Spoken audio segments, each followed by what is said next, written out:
Hello everybody, it's Alex. Welcome back to my channel. I just want to start tonight's video with a thank you to everybody who checked in on me over the last few days with your advice and just your support.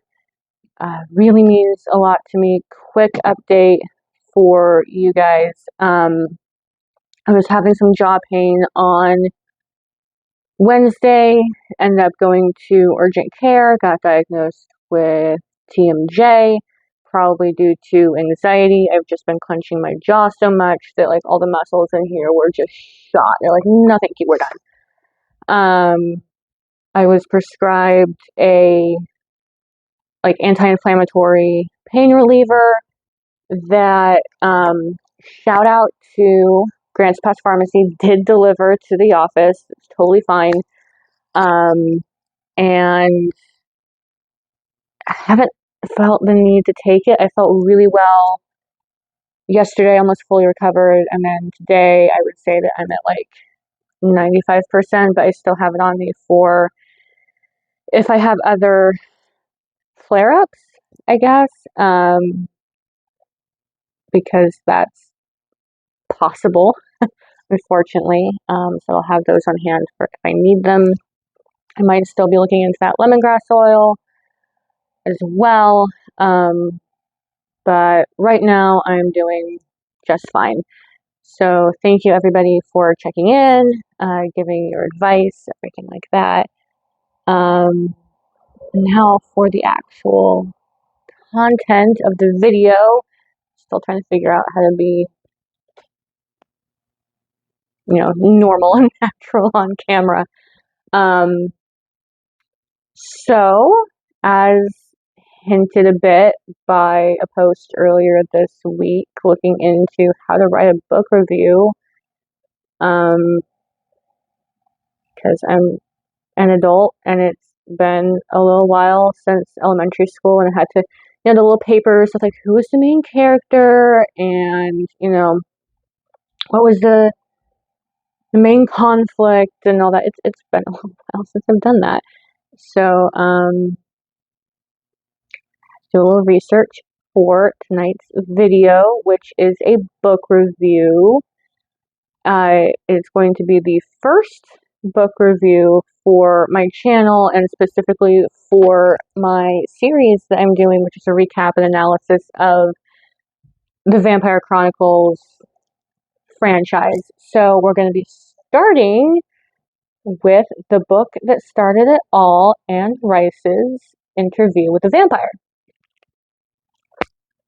So I have hot chocolate. I probably need to drink it.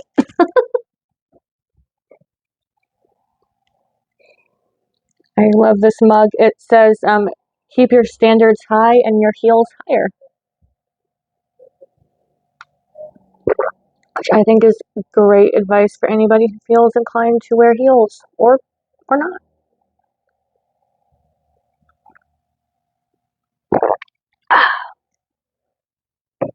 There we go. Okay.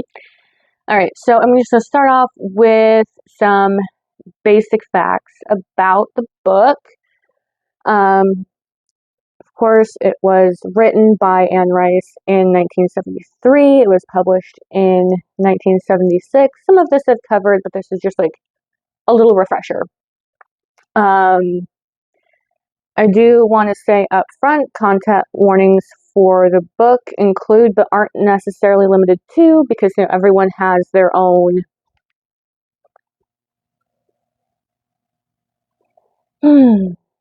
whether it's the internet or books or a TV show, like everyone is responsible for their own like media consumption, keeping in mind things that might be triggers to them that other people might not necessarily think of. So I don't want to say that like these ones that I've outlined are the only ones that exist. I'm just putting these out there as ones that like I thought of, and then obviously like each individual needs to do their like due diligence, and if it's not for you, put it down, move to something else. I swear I don't have the flu. Knocking on wood. I had COVID about a year and a half ago, I think. And ever since then at night, I just get like a little bit of a cough sometimes. Super annoying. Anyway, content warnings for the book include, but are not necessarily limited to, suicide, murder, essay, racism, torture, and the death of a child.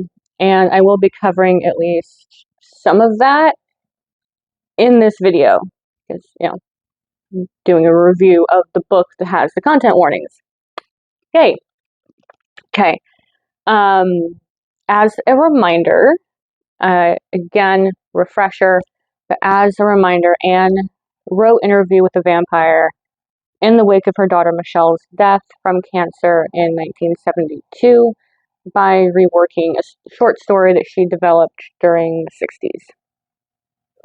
The story's three main characters are Louis de Pontdulac, the book's narrator, and a plantation owner who falls into a deep depression after his brother Paul's death by falling, Lestat de Liancourt, who turns Louis into a vampire to be his companion, later turns Claudia in order to prevent Louis from leaving him, but who doesn't answer Louis and Claudia's questions about vampiric existence, and Claudia herself, who is a 5-year-old girl who was turned into a vampire by Lestat to be his and Louis' daughter, and who grows to resent both of her fathers as her mind and personality continue to age while her body stays the same.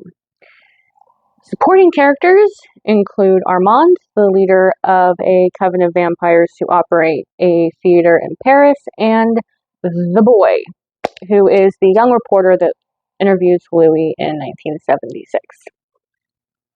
So for a summary, and if you haven't noticed, I'm scripted again. I finished the script this time, guys. I finished it. It's here. I am referring to it. Great. I feel so much more organized. It's a relief. Anyway, summary. Which since, the book did come out in 1976, the movie came out in 1994, and the movie is a very, I've said this before, I'll say it again, it's a very accurate depiction of the books that just had to, fit literal decades of story time into the runtime of a 90s theatrical release, and also somehow not piss off the homophobes, but we'll get to that later. Anyway, as a result of the story being pretty well known, I think people generally get the gist of it, even if they haven't read the book, watched the movie. I'm not going to go too in depth. I don't think. Who knows? My summary might actually be in depth, because honestly, that's kind of how I roll. So, I don't know. We'll see. Let me know. So, Interview with a Vampire is set in San Francisco in the then present day of 1976 in a small apartment on Divisadero Street. I did pronounce that right? I did. No one's corrected me yet, so we'll see. Louis de Pontdulac shares his life story with a young reporter who in this book is referred to exclusively as the boy. The boy said, the boy thought to himself, so on. In later installment, Queen of the Damned, he is named as Daniel Malloy. I will be referring to him as such because calling him the boy throughout is going to be super annoying, even though I am trying to keep this as set on Interview and the story as presented in Interview as possible. I will be borrowing Daniel's name from Queen of the Damned. Anyway, the entire story is their dialogue, which, for all that the title is Interview with a Vampire, I wasn't expecting when I sat down to read this. Season 1 was already out on AMC, but Season 2 wasn't out yet. And so I'm not somewhere within that time period. But yeah, if you look, it is all their conversation. It is set in that room, in that apartment. The two of them are talking. Anyway, yeah, it's their dialogue. Louis is explaining to Daniel his life story, the context in which he became a vampire, such as Paul's death, how it happened, what his life has been like since then, leading up to modern day. And Daniel is asking questions and reacting to, the realization that this person sitting across the table from him is not spinning a yarn. It's just a human who is putting on like performance art. This person is actually a vampire telling his story. So talking about the relationship with Lestat, their adoption of Claudia,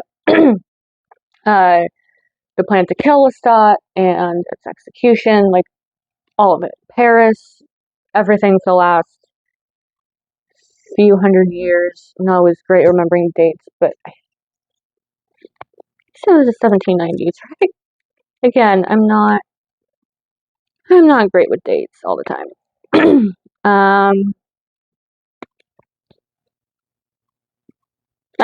25, there you go, page 4.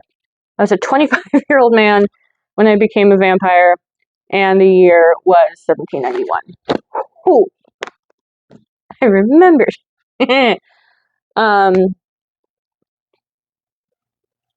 Anyway, so Louis telling his whole story. Them being Louis and Claudia traveling Europe looking for their vampires, finding them in Paris, how badly that goes. And then afterward, when Louis has pretty much caught up to present day, his story is over. Daniel demands that Louis turn him into a vampire. To give another chance. Like, things didn't work out with Lestat, things didn't work out with Armand. Give him a chance, because he feels that Louis,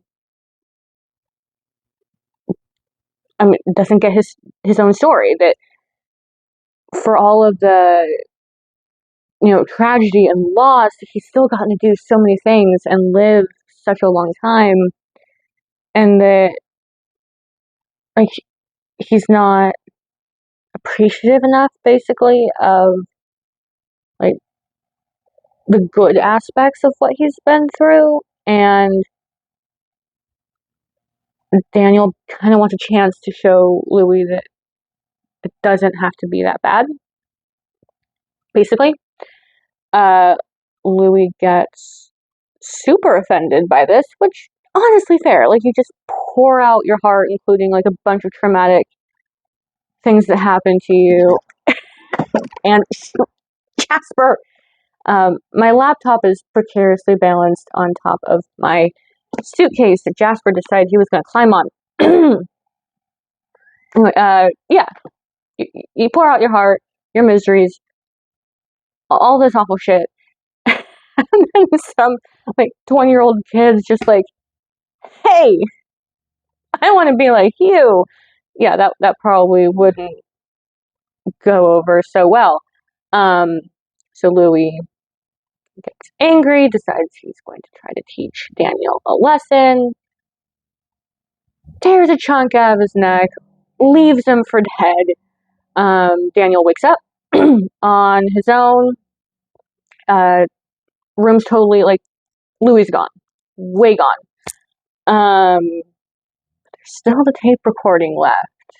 And like all of the tapes are still there. And so even though Louis didn't turn him, there's enough information given by Louis in the interview for Daniel to start tracking down another vampire. That vampire would be willing to turn him, that one being the vampire Lestat. And that is how the book ends, with Daniel, making a note of the things that Louis gave as to what Lestat's location was in New Orleans, and going out to his car with the intent that he's going to get to New Orleans and look for Lestat. Lestat does not just appear in the backseat of his car in the book.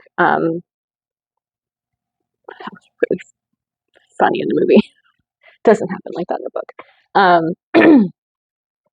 So that is basically the summary. Don't know how in-depth that was or not. There's some things that I want to analyze generally, specifically about the book, and since I haven't done a book analysis since high school, I don't know how good this analysis is going to be, so it'll just be another thing that I'm growing at, learning more how to do the more I do it. Look at me trying to give myself grace, come on.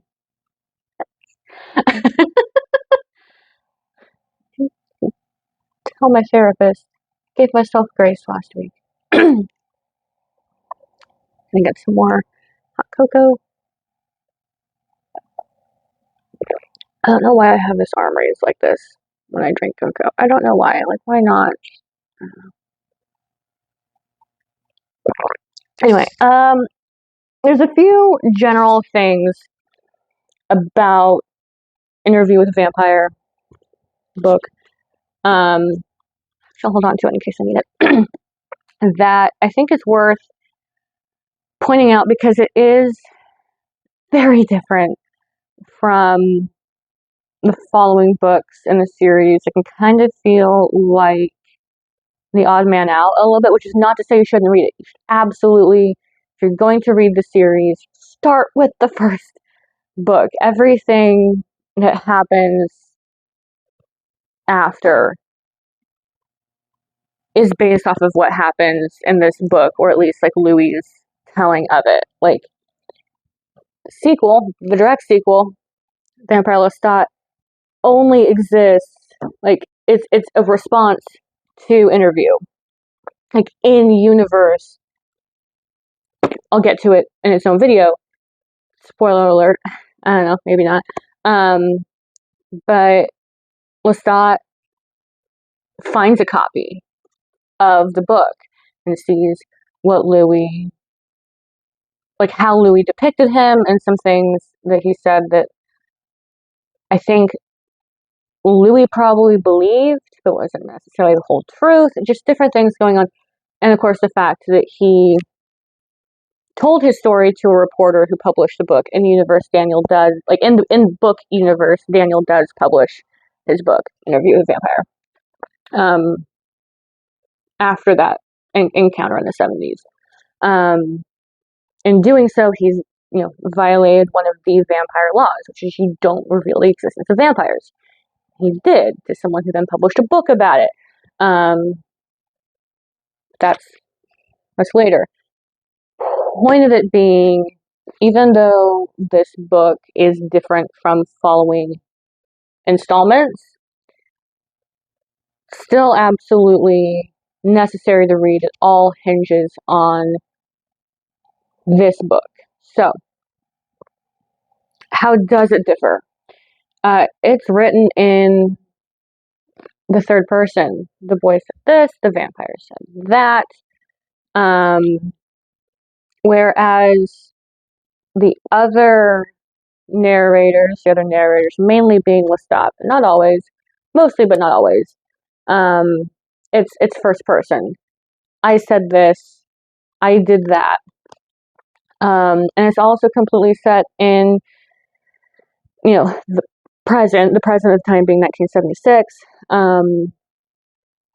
There's no flashbacks at any point in time. Everything that we get of the historical, 1790s even, all of that is relayed through dialogue in like Louis's narration to Daniel.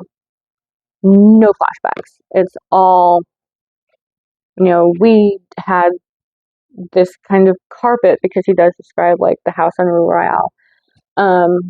Whereas, and Vampire Lestat, the very beginning is set in the modern day of 1984? 1984.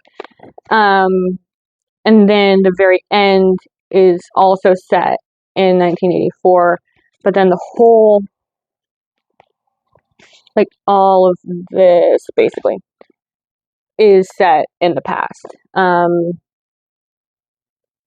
Basically, the entire book is a flashback with the framing device of like Lestat finding out about Interview with a Vampire, finding the band, getting that together, and then ending with the concert in San Francisco on Halloween night, and really ending with Lestat's abduction by Akasha.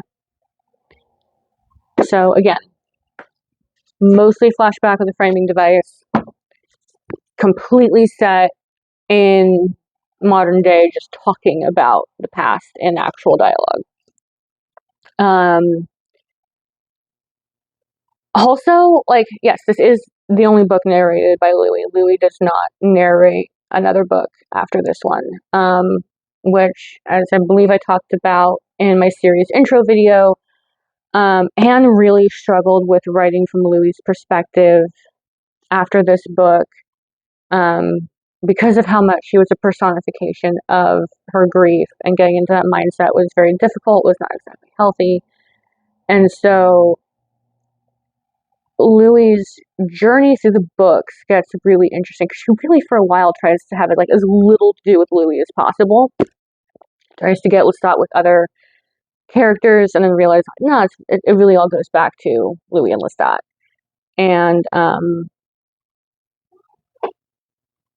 I think kind of making her peace with Louis and what he represented to her.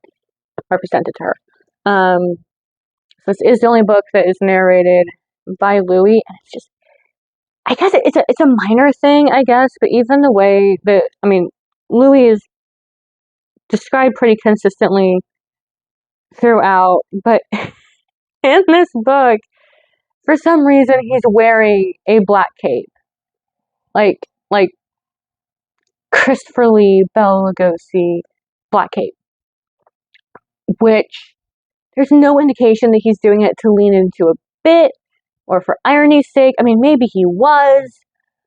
It just doesn't say that. He's just wearing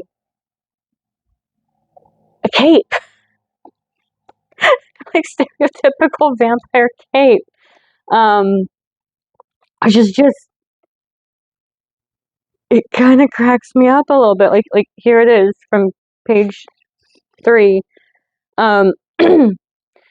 The boy shuddered, lifting his hand as if to shield himself from the powerful light. His eyes moved slowly over the finely tailored black coat he'd only glimpsed in the bar, the long folds of the cape, the black silk tie knotted at the throat, and the gleam of the white collar that was as white as the vampire's flesh. He stared at the vampire's full black hair, the waves that were combed back over the tips of the ears, the curls that barely touched the edge of the white collar. Because, oh yeah, again, as if that wasn't kind of hinted at by the whole Louis the plantation owner. Louis white in the book, which, with how much I love Jacob Anderson's portrayal, always jars me every time I come across a description of him as white. I have to remember, oh yeah, and that's, same with Claudia, who is, also white in the books, and Kirsten Dunst did an amazing job. Like, every actress that they have cast as Claudia is just chef's kiss. Did a wonderful job. And Armand himself, of course, is also described as white with auburn hair. And that one also gets me every time. I'll be so into the story, I can hear Asad Zaman saying the lines. It's perfect. And then his auburn hair curling around his head like a halo. Oh, they just do such a good job with their characters, guys. But I'll get to that in the future too. Anyway, so that's kind of like some of the main things I would think of. That there are, again, like, Lestat's characterization is so different from, like, in this book to how he's portrayed later. There's so much more to Armand than is depicted here, which is really a case of, I mean, for both of them, like, Anne's understanding of both Lestat and Armand changed after this book. Lestat, maybe the most obviously and the most dramatically, but Armand was kind of just a villain. For this book, especially, he's given a little bit more depth, I would think, in the Vampire Lestat when we see, like, his encounters with Lestat, giving him at least a bit more depth as to why he's kind of a mess. And then the Queen of the Damned. As of Queen of the Damned, with writing the Devil's Minion chapter, Anne couldn't really write Armand as just a villain anymore. But as of this book, he is pretty much just bad guy. Which is kind of going to lead me into an aspect of the book that I want to talk about more in depth. I'm going to be pulling lots of quotes here, and I don't know that I have audiobook voice, but we'll go for it. And so I'm going to be relying a bit more on my script for this section, which is Armand's role in Claudia's death as it stands in the original novel. And I want to talk about it because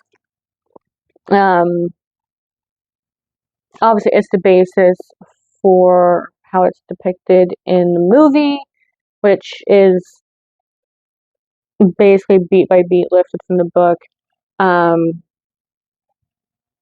But right now, we've got the AMC adaptation, which in the last season, season 2, depicts the whole section of the book where Claudia and Louis are in Paris with the Theater Coven. Expands on that a great deal. Not much time really passes in the book in that section. And it kind of seems like there's still more things to tell or be revealed.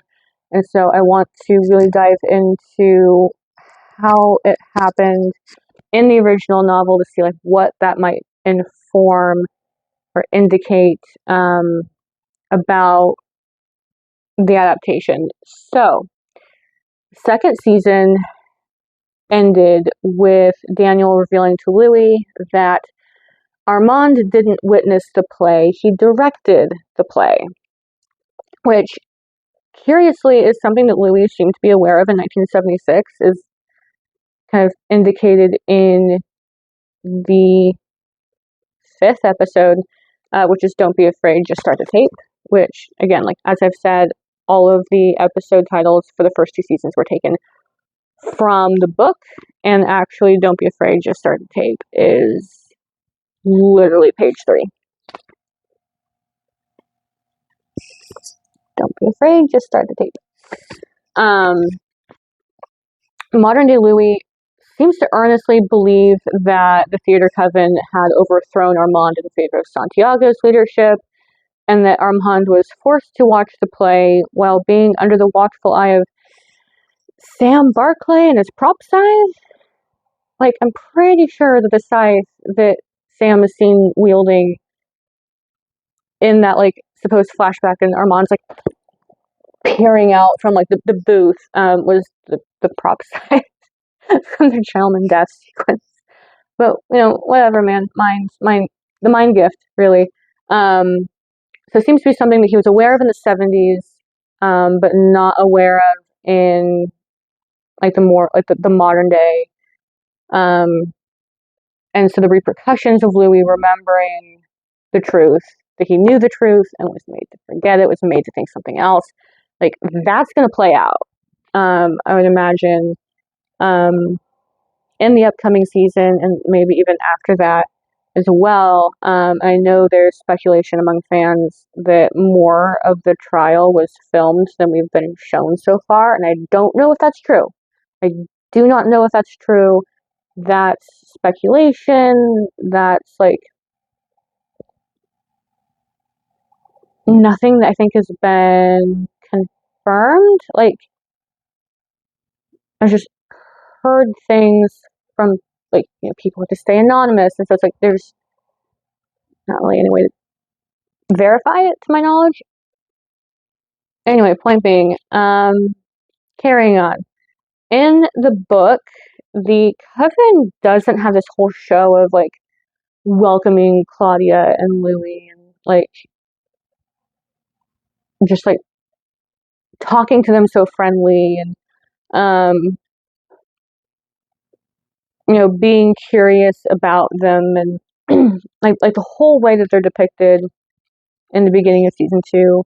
Um, not not really a thing. There is some fascination with Claudia, with some of the vampires treating her, like, very dull, like sitting her, like, on their lap and playing with her hair. Um,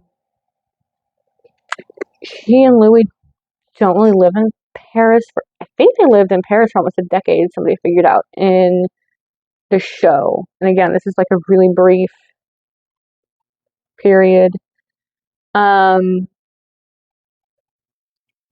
and then Claudia wanting to join them so badly, wanting to become a member of the Coven, and, all of the work that she does to prove that, like, she's worthy enough to join them, which of course is in itself a ruse, because then she does join them and is then told that she's going to be playing the part of baby Lulu, and just the devastation on her face.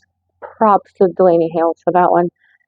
She realizes that, like, she's been set up, basically, that, because they already had the script written, the dress made, all of this without her knowledge. They have been propping her up, and now they're forcing her to play the role of a child. Um, that does not happen in the book. She hates them. They leave, like, they still do the thing where, like, they go, they watch the play, they're invited backstage.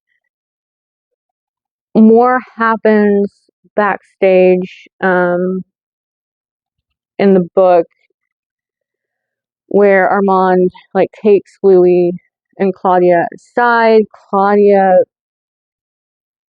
kind of goes into this weird, like, trance-like state, while Armand and Louis are, like, talking about morality.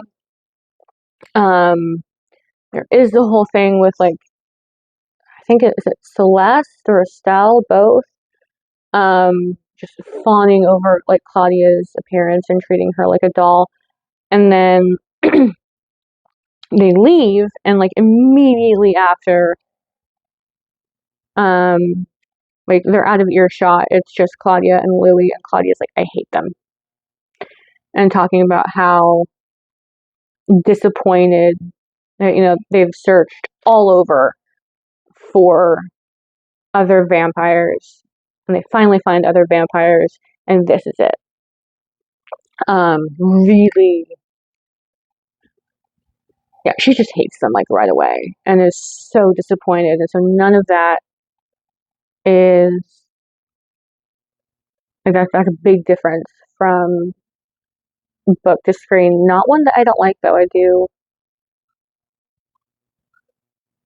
do like the bait and switch. And I like how she just hates him immediately. Like, I like both. I think both are good. Um, um, but also with that, um, they've left the theater. They've just really met the coven.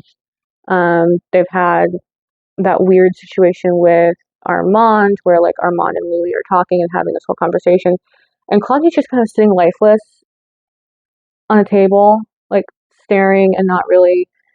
Um, um, she's had to sit in these other vampires' lap while they treat her like a doll, even though she's really a grown woman. Um, she says she hates them and she's disappointed by them, and then she says, "I am in danger." Danger, Claudia said with that smoldering wrath. So she picks up right away, which, as she says, like later in the same scene, because Louis a little bit thrown because he feels like they're both in danger because they both like had that plan to kill Lestat.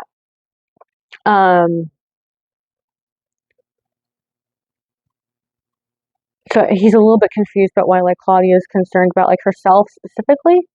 And so like she continues. And now as I drew her in close to me, she said, "Do you know what it was that he told me over and over without ever speaking a word?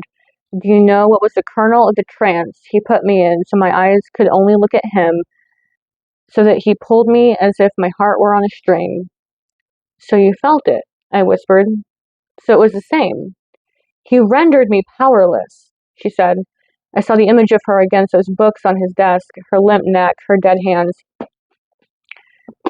"But what are you saying? That he spoke to you? That he—" "Without words," she repeated. I could see the gas lights going dim, the candle flames too solid in their stillness. The rain beat on the panes. "Do you know what he said?" "That I should die," she whispered. "That I should let you go." I shook my head, and yet in my monstrous heart I felt a surge of excitement. She spoke the truth as she believed it. There was a film in her eyes, glassy and silver. "He draws life out of me into himself," she said, her lovely lips trembling so I couldn't. That's a typo. I couldn't bear it. I wrote I couldn't hear it. Anyway, I held her tight, but the tears stood in her eyes. "Life out of the boy who is his slave, life out of me whom he would make his slave. He loves you. He loves you. He would have you, and he would not have me stand in the way. You don't understand him." I fought it, kissing her. I wanted to shower her with kisses, her cheek, her lips. "No, I understand him only too well," she whispered to my lips, even as I kissed her. And, it is you who don't understand him. Love's blinded you, your fascination with his knowledge, his power. If you knew how he drinks death, you'd hate him more than you ever hated Lestat. Louis, you must never return to him. I tell you, I'm in danger."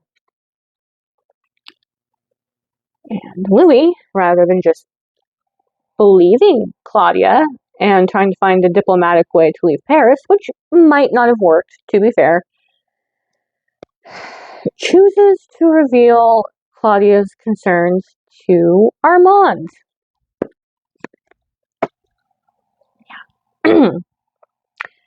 "Don't you know? Don't you have that power?" I asked. "Can't you read my thoughts as if they were words?" He only shook his head. "Not the way you mean. I only know the danger to you, and the child is real because it's real to you. And I know your loneliness, even with her love, is almost more terrible than you can bear." Armand's response is clever. He lives with Santiago, Estelle, Celeste, the others. He's the Coven Master. Even if he qualifies the title when he's talking to Louis, kind of denying he's, "Oh, I'm the leader, but not in that way," or "I'm the leader, but I can really only do so much." Like, he's kind of wishy-washy about it to him. He has the ability to hear thoughts, which Louis is aware of. Surely, if there was a real threat to Louis and Claudia's safety, Armand would be aware of it, right? And Armand tells Louis, who apparently trusts him more than he trusts Claudia, I only know the danger to you and the child is real because it's real to you. As in, he isn't aware of any danger from some other source, Santiago, Estelle, Celeste. Armand is only aware of the threat, so he claims, because it's real to Louis and Claudia. As in, it's all in their heads, and specifically Claudia, since she's the one who warned Louis. Further, Armand follows up his dismissal with a statement that not only divides Louis and Claudia, but does so in a way that blames Claudia for it. And I know your loneliness, even with her love, is almost more terrible than you can bear.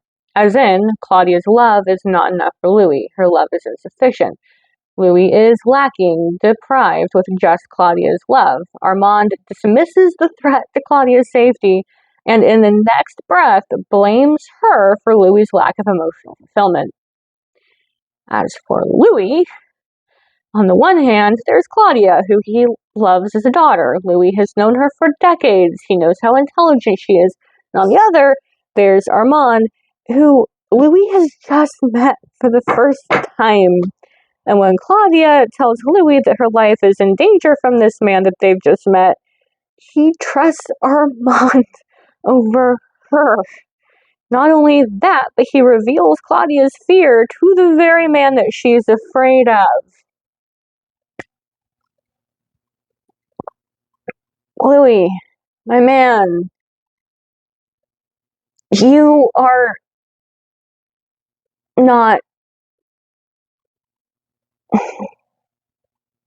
Did you forget to drink your respect lemon juice that day? That period of time? Ever? Just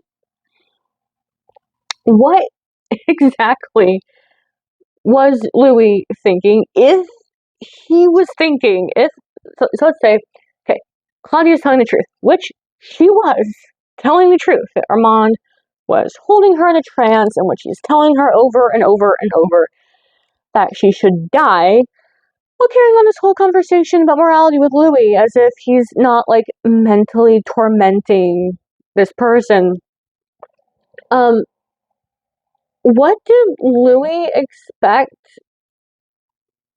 Armand to say? Because like whether he's involved in this conspiracy or not, he's gonna deny it. Like if he's totally innocent, which he's not, he's gonna no, I know nothing about this. But if he's guilty, if he really did do the things that Claudia's accusing him of course he would. Like, is he expecting Armand to be like, ah, drat, the jig is up, it's true. I plan to shove her in a well so she can burn to death while the sun rises, and then I'll have you all to myself. And I would have gotten away with it too if it wasn't for that meddling kid spoiling my plot. Oh, and by the way, your not so late husband, because spoiler alert, surprise, he's actually still alive. And I already know about him because he's actually my ex-situationship is currently being tortured in a dungeon. No! Of course he's not gonna say that. He's gonna say, y'all are crazy and she sucks. Like, Louis has got to be the most stigmatized character ever. Like, some fans like to make fun of Lestat and say that he's a slut, which he's not. He's not. And part of that is because he does get called a slut in a later book and kind of like grins and smiles and like thinks it's funny. Like he says that he likes being called that. It's like, I don't know why. I just like being called a slut. And so partly because of that, like some people think that he is, but he's not, which to be clear, not judging. Do you? Do consenting. Like, how is that my business? The point of that being, for all that some fans incorrectly like to call Lestat a slut, when it comes to Armand and Smash and Pass, Lestat wants to smash. He's gonna pass. Louis, meanwhile, is going to ignore Claudia's concerns about her safety. Not even that. He's going to tell Claudia's concerns about her safety to the person that she's concerned about, and then trust him when he says that there's no plot and that, oh, the danger is only real to you. Come on.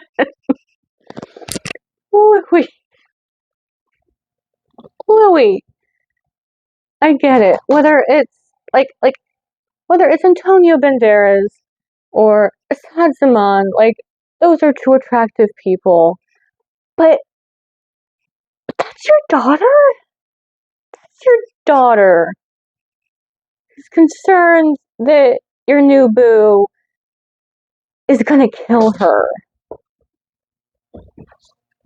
Is aware that your new boo wants her to die. And you're just like, he wouldn't do that.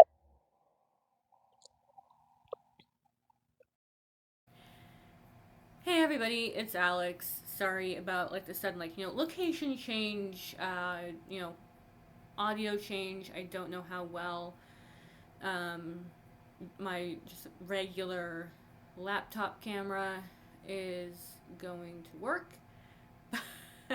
um, but it turns out that my mic that I was wearing, my lapel mic, um, just died with 20 minutes left of the recording, and I had no idea, so I kept recording and don't have audio for the last 20 or so minutes. So I'm going to splice what I do have with this now. Um, so where I left off, I was chastising Louis for not trusting Claudia about the threat to her safety and suggesting that, maybe he read some statistics at least or volunteer at a DV shelter or I don't literally trusting a guy you just met over your daughter is not a great look. Not a fan of that, but that's also one of the things that, these characters are not good people and they have their flaws, and it's, just one of the things about the universe. Where am I even going from there? Oh, right, I have my script. I can pull that up. um, let me. Ooh. Can I have both up now, please? Maybe? Sounds like Jasper found something that I wish he hadn't. Probably. Yeah, the remote. Yeah. And if you guys are lucky, you might get to see Tux, who's my oldest, and he's curled up next to me on the couch. But he's shy, unlike his little brother. He has no idea what it's like to be shy.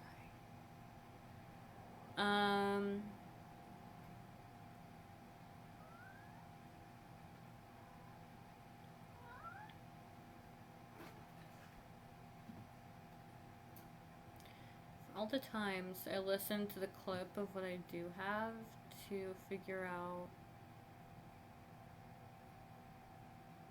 where I need to cut. Stigmatized. Okay. I think I found it. Yay! Okay, so in the novel, Louis, Claudia, and Madeline, they're grabbed from the hotel, they're taken to the theater, and there's no trial in front of an audience who believes it's just another macabre play. Everyone's playing a part, no one's actually getting sentenced to death. Really cool special effects, I guess. Um, Live practical effects. None of that. They are taken from the hotel to the theater. Louis is forced into a coffin, which is then bricked over. Like he can smell like the mortar and everything. Armand eventually gets Louis out because in the book, it is Armand that gets Louis out of the coffin. And they're making their escape attempt.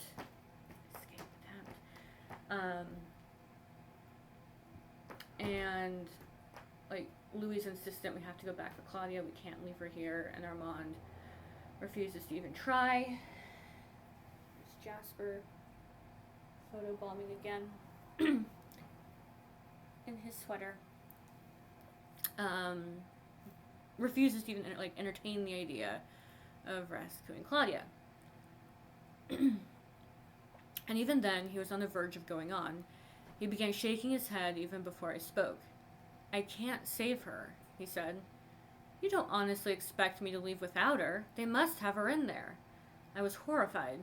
"Armand, you must save her. You have no choice." "Why do you say this?"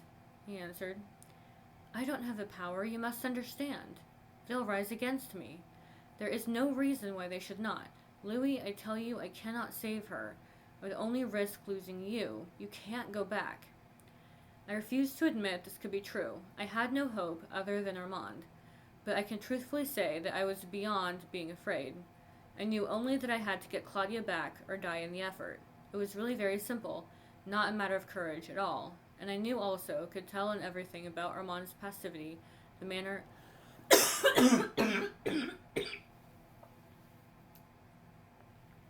Stupid cough. The manner in which he spoke, that he would follow me if I returned, that he would not try to prevent me. Which, and I don't have this in the essay that I wrote,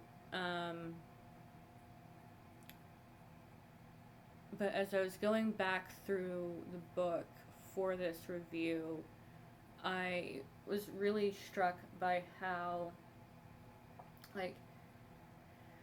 they're being abducted, they're taken to the theater, and, all throughout, Louis is honestly screaming for, Armand's help.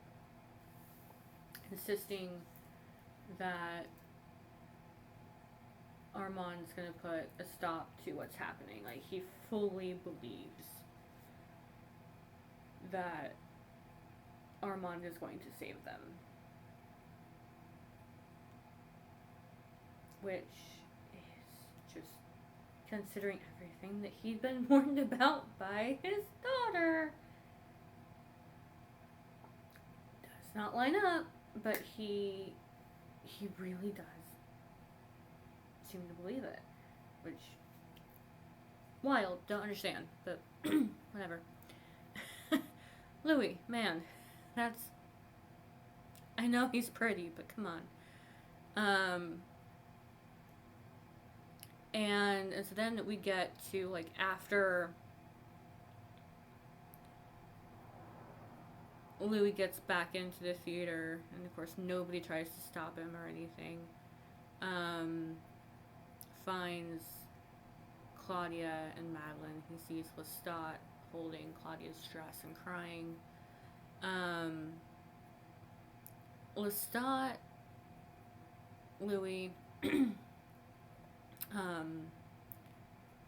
Louis is immediately aware that Armand's insistence that he was helpless to keep Claudia from dying is utter bullshit. And he does call him out over it. Softly, he says.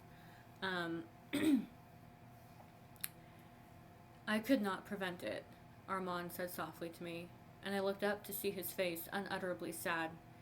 He looked away from me as if he felt it was futile to try to convince me of this, and I could feel his overwhelming sadness, his near defeat.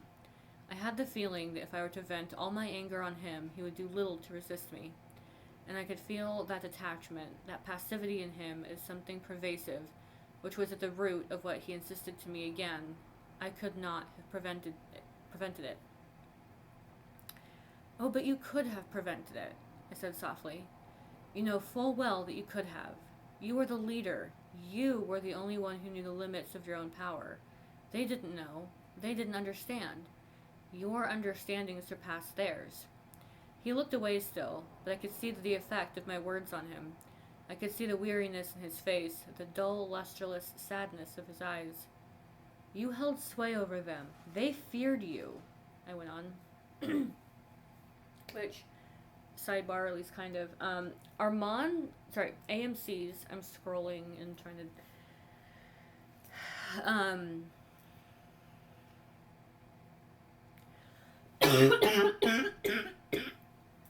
maybe I'll take some Zycam after all.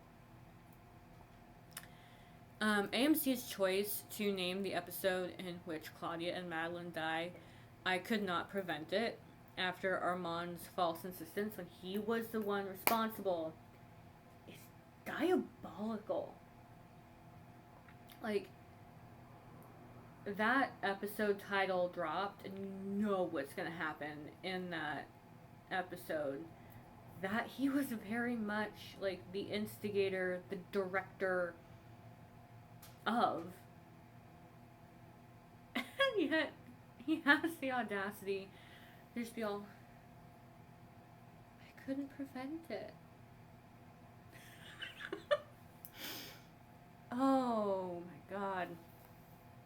So, again, in the book, Louis was aware of Armand's direct involvement in Claudia's death, as he is in AMC's adaptation, at least, again, like through 1976, at least, with, the modern version seeming to think that, Armand had nothing to do with it. He just, witnessed the play. The book version of Louis is never made to forget Armand's involvement. Instead, reading through that section again, it seems to me as though Armand believed that he'd kept his role a secret from Louis, while Louis had apparently hidden the fact that he knew the truth all along from Armand, which, oh, so messy. Yes, after several years of traveling the world together, going to all of these different places,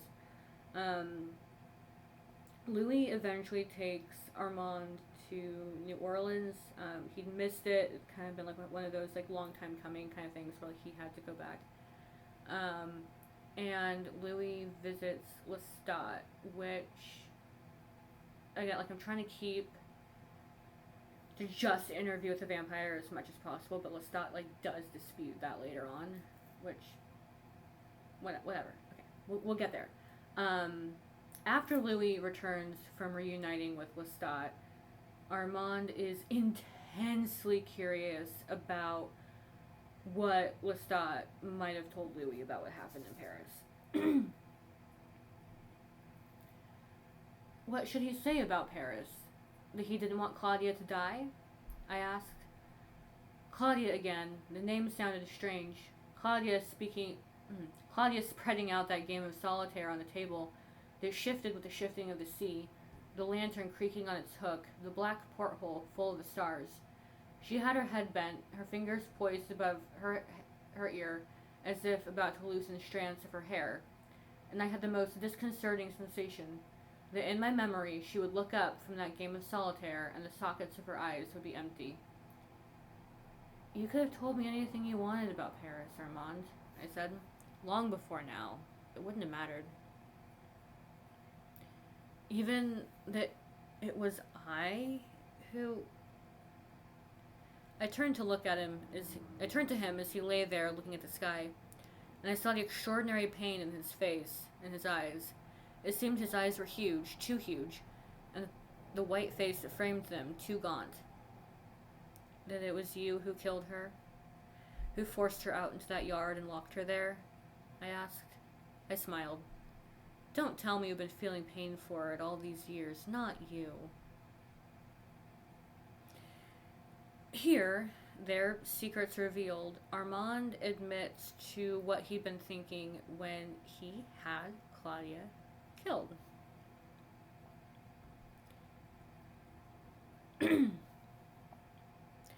And then his eyes fixed on me, and his face seemed very calm. I used to believe you would get over it. That when the pain of all of it left you, you would grow warm again and filled with love and filled with that wild and insatiable curiosity with which you first came to me, that inveterate conscience, and that hunger for knowledge that brought you all the way to Paris to my cell. I thought it was a part of you that couldn't die, and I thought that when the pain was gone, you would forgive me for what part I played in her death. She never loved you, you know. Not in the way that I loved you, and the way that you loved us both. I knew this, I understood it, and I believed I would gather you to me and hold you, and time would open to us, and we would be the teachers of one another. All the things that gave you happiness would give me happiness, and I would be the protector of your pain. My power would be your power, my strength the same. But you're dead inside to me. You're cold and beyond my reach. It is as if I'm not here, beside you. And, not being here with you, I have the dreadful feeling that I don't exist at all. And you are as cold and distant from me as those strange modern paintings of lines and hard forms that I cannot love or comprehend, as alien as those hard mechanical sculptures of this age, which have no human form. I shudder when I'm near you. I look into your eyes, and my reflection isn't there. So, Armand genuinely believed that Louis would just get over it and that they'd be happy together. Like, he actually says, I used to believe you would get over it. Get over the death of your daughter. Okay. Alright. But yeah, that they would just get over it and they'd be happy together. But to Armand's despair, Louis is just as depressed now as he was all those years before. They part ways after this, with Louis taking several nights to even realize that Armand left, which he actually says that like, it was several nights before he realized that Armand even left. Wow. And Louis, I don't know what to do with you, my dude. I do know that I want to hear Assad Saman say that speech. I think that'd be awesome. But yeah, they part ways after this. Louis takes a few nights to realize that Armand left, and then eventually Louis goes to San Francisco, where he, without Armand, because they already split by this point, meet Daniel Malloy in the bar. And as Louis tells Daniel, the story ended in Paris, as I've said. So, where might this lead us in upcoming seasons? I don't know, of course, no idea. But I do have things that I wonder about or would like to see, in addition to maybe Assad Saman saying more of that speech, and I'm getting water.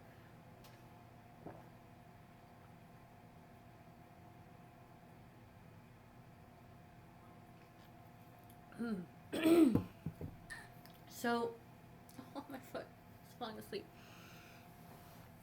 So, I think we're going to see more of the trial. I think we're going to see more of the trial, especially since, like, in my perspective, we didn't see the Coven do much with Claudia's diaries. They seem to have a few of them, like, laid out on a table, and I think, like, Santiago was, like, holding one, read from one briefly, I think. And that was kind of it. But they play a really big role in Merrick, which is one of the upcoming books. And it's one of the books that I really have no idea if they're going to try to adapt. The other one that I don't know if they're going to try to adapt being Memnoch Devil, which is just a really weird book even by the series standards. But with Merrick, so here's the reason why or at least one of the reasons why I'm not sure they're going to adapt Merrick, which is that they've already used part of Merrick in season 2. It's like, are they really going to adapt the entire book, or are they just going to take parts of it that they want and incorporating it and reworking those parts into like seasons that take place before this book? Because Merrick is, it's later, I don't remember which number it is. So specifically the part of Merrick that they've already adapted is Louis' suicide attempt, which in the book takes place after there's been some reveals from Claudia's diaries and an appearance by possibly Claudia's ghost. And Louis is just driven to like absolute despair and hopelessness and goes into the sun. And it's ambiguous whether or not it was Claudia's ghost, because there are times where it seems like Claudia's ghost does appear in a series. Jesse is a character that has, like, seems to have an encounter, doesn't really see Claudia, but like hears some things. It seems like maybe that was actually Claudia. Lestat hallucinates her a few times, but I do think those were hallucinations, sort of like how Louis hallucinated Lestat in season 2. And while ghosts do exist in this universe, it's unclear whether or not it was Claudia's ghost that was summoned. I mean, Claudia's ghost was summoned. We don't know if it was Claudia's ghost that actually appeared, or if it was some other spirit pretending to be Claudia. I don't think we ever get confirmation either way about whether or not it was her. But regardless, Louis is confronted with some really difficult truths that he doesn't know how to handle, and he attempts suicide, and they reworked that into the episode from season 2, Don't Be Afraid, Just Start the Tape, where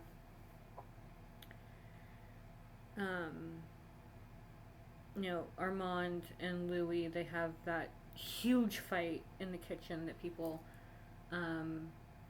like to make jokes about, and there's like this whole like TikTok trend for a long time about like people like mimicking the argument. My daughter was my sister was my throw pillow, which is such an insane line.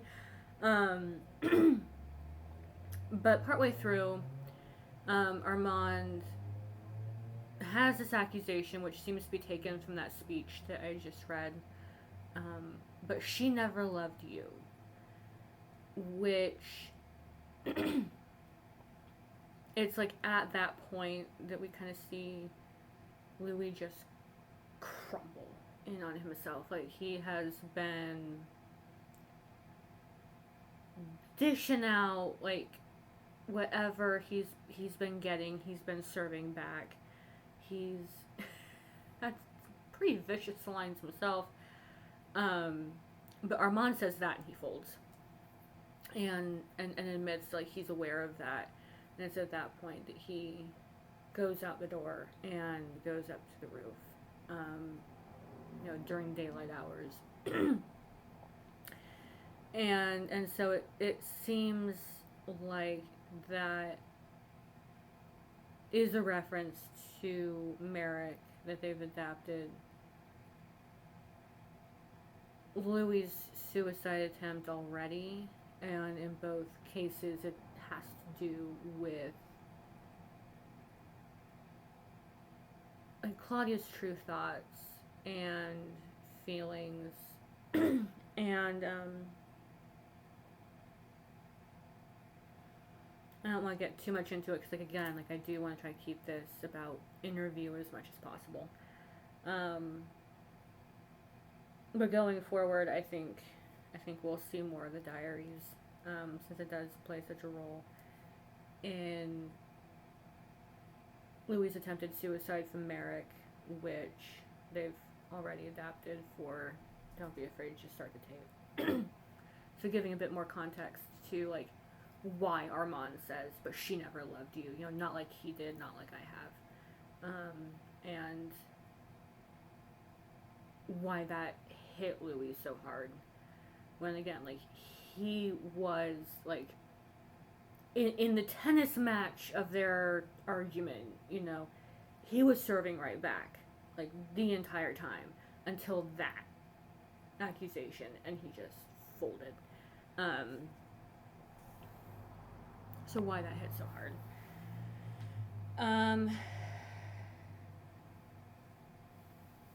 And I do think that Louis' suicide attempt is maybe part of why, in modern day, he believes that Armand had been overthrown for Santiago. That, you know, because Armand expressed, like, that concern about, like, am I going to be on suicide watch for the next 1,000 years? And I think he maybe decided the solution was to erase and distort some of Louis' memories, to try to make him a bit more stable, less prone to suicide attempts.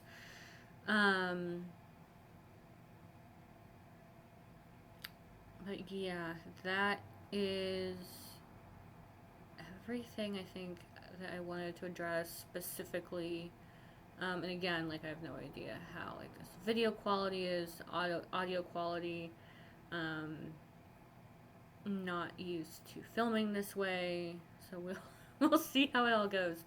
But yeah, that's it for this video. Thank you so much for watching. If there's anything else that you want to see in future reviews for, like, analysis, whether it's, like, favorite lines or, goodness, I don't know what exactly, but, like, things that you think would add more interest to the review, if there's anything from future books that you want me to specifically address, if there's anything important from interview that, like, I didn't address here and you're like, wait, why didn't she talk about this? Let me know, and I can take a look and see what I can do with addressing that somehow. Otherwise, don't forget to like, share, subscribe, and I will see you next week. Bye, everybody.